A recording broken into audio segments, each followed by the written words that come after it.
Tamo junto, grande abraço para você que se liga no canal DNA Palestra. Estamos chegando para mais um vídeo nessa terça-feira um pouco gelada.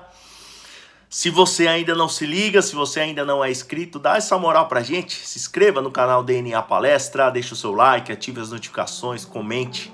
Isso fortalece muito. Passamos dos 3.000 inscritos, claro que é o começo, mas estou bastante feliz, estamos crescendo e eu conto com a ajuda de cada um de vocês, tá bom? Bom, o título do nosso vídeo é qual o verdadeiro foco, né? Ontem o Palmeiras empatou com o Inter Miami, um jogo onde o placar final foi 2-2, mas na verdade ainda estou incrédulo com a postura do time do Palmeiras em campo, com a passividade do Abel Ferreira em relação à escalação. E eu sempre costumo dizer, né, que a gente sabe de algumas coisas que acontecem ali dentro do bastidor, mas quase nada do que acontece ali a gente fica sabendo. Então é claro que tem uma análise olhando de fora, uma análise olhando de dentro, e tudo isso tem que ser colocado em pauta na hora de você fazer uma análise, na hora de você dar uma opinião. E eu sempre fui muito ponderado aqui. Mas ontem, confesso que fiquei bastante preocupado com tudo, com a escalação, com a postura, com a passividade de todos, vendo tudo que estava acontecendo dentro do campo, né? Palmeiras começou o jogo com Everton, Rocha, o Gomes, Murilo, Piquerez, Evangelista, Rios e Veiga, Facundo, Estevão e Flaco Lopes. Até acredito que o Marcos Rocha é um jogador experiente, claro que é diferente do Giai, o Giai tem muito mais vigor físico, acho que não foi esse o problema. Penso que o meio do campo do Palmeiras que foi o problema, Lucas Evangelista, Richard Rios e Rafael Veiga. Lucas Evangelista tem mais características de segundo volante, sai um pouco mais pro jogo, não tem tanta pegada de marcação. Da mesma forma o Richard Rios, e o Rafael Veiga é aquele jogador meio atacante mais pensando no ataque do que na defesa. Claro que com o desfalque do Aníbal Moreno, para mim ficou seria claro e nítido que o Emiliano Martins teria que jogar, porque é um jogador mais consistente de marcação e daria esse suporte para o sistema defensivo. Também estava nítido que o Richard Rios estava com medo de dar o bote para não tomar o cartão. E o Rafael Veiga, infelizmente, mesmo experiente, sendo decisivo em muitos jogos, vive um momento ruim, improdutivo, não está conseguindo atacar, não está conseguindo compor espaço. E acho que esse foi o maior problema do Palmeiras ontem, e não precisa ser muito experiente de futebol para analisar tudo que estava acontecendo. Justamente isso, o que me causa todo espanto foi a passividade do Abel Ferreira em não consertar isso o mais rápido possível, né? O Palmeiras começou o jogo perdido, começou mal, e o que me deixa mais assustado é isso. Palmeiras jogando com o regulamento debaixo do braço, podendo empatar, o Palmeiras tomou um gol de churrasco, um gol de casado e solteiro, num contra-ataque onde estava com a posse de bola, praticamente um cruzamento dentro da área, o zagueiro deu um chutão, nunca vi o Gomes dar uma dividida daquela, a bola sobrou pro atacante do Inter Miami, e mais patético ainda, o Murilo correndo atrás do atacante, se lesionou, provavelmente uma lesão muscular que tira o Murilo da competição. Palmeiras tomou o gol. Quem tem um pouquinho de descrição aí sabia que isso iria acontecer, porque a postura do Palmeiras estava totalmente diferente. O meio campo aberto, um espaço gigante para todo mundo trabalhar. Então o Palmeiras estava convidando o Inter Miami a jogar no seu campo. E confesso que demorou um pouco para cair a ficha do Palmeiras, e isso me assusta muito, né? O meio campo vazio e, como eu falei, a postura do Abel Ferreira muito passiva para tentar consertar isso. Bom, tomamos o primeiro gol, alteração ali do Bruno Fux pro lugar do Murilo. E o Palmeiras continuou da mesma forma, terminou o primeiro tempo sem assustar o time adversário. Acho que o Palmeiras teve algumas oportunidades ali com o Flaco de cabeça, o Gustavo Gomes de cabeça, e teve sim uma saída errada do Inter Miami, que o Facundo acabou chutando cruzado para fora. Ali foi sim, acho que a única chance clara do Palmeiras no jogo. O segundo tempo continuou a mesma coisa, o Palmeiras de maneira passiva, olhando os caras jogarem. E o segundo gol demonstra mais ainda tudo isso que eu tô falando, né? Uma facilidade gigante do Soares em driblar o Evangelista. O Bruno Fux deu o bote, tomou o corte, o Inter Miami fez o 2-0 e ali parecia que tudo estava terminado, né?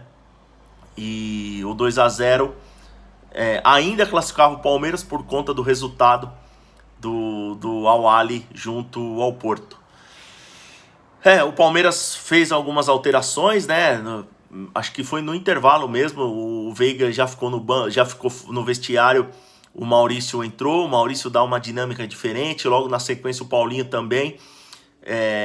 Nítido que hoje o Maurício não pode ficar fora desse time. O Alan, mais uma vez, entrou muito bem. É verdade que às vezes que teve a oportunidade de sair jogando não produziu tanto, mas toda vez que ele entrou fez a diferença, como o Paulinho também fez a diferença. Saiu o primeiro gol do Paulinho e meio que no abafa aquele chutaço do Maurício para empatar o jogo e dar a classificação do Palmeiras na primeira colocação.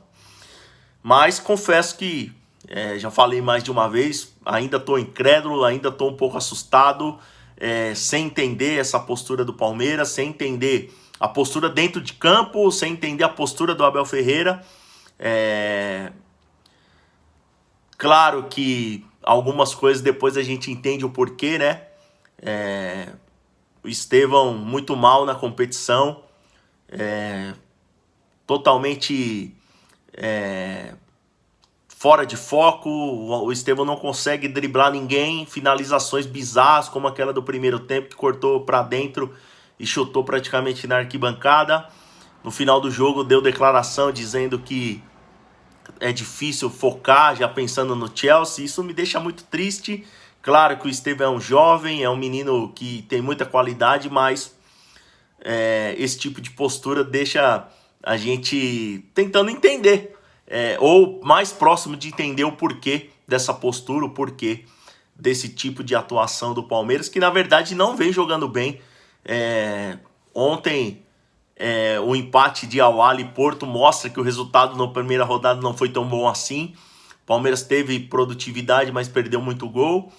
No segundo jogo, acho que sim, o Al-Ahly é um time duro, um time que marca forte. O Palmeiras teve uma postura muito boa em relação à marcação, mas ontem, sem dúvida nenhuma, fica difícil de entender, fica difícil de defender essa atuação mesmo com o empate depois e a classificação da primeira colocação. Incomoda um pouco, né, esse tipo de tietagem, né? Depois a gente viu jogadores do Palmeiras correndo atrás do Soares, do Messi para tirar foto, pegar camisa. Confesso que isso me incomoda um pouco. Também entendo que eu sou de outra geração, onde o futebol era diferente. Claro que deve ser muito legal tirar uma foto com o Soares, com o Messi, mas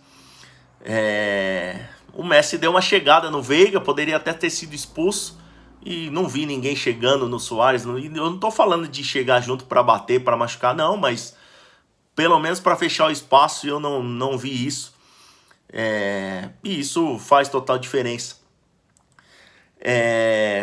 Confesso que me incomodou bastante todo esse tipo de tietagem, mas faz parte do jogo, faz parte dessa nova geração.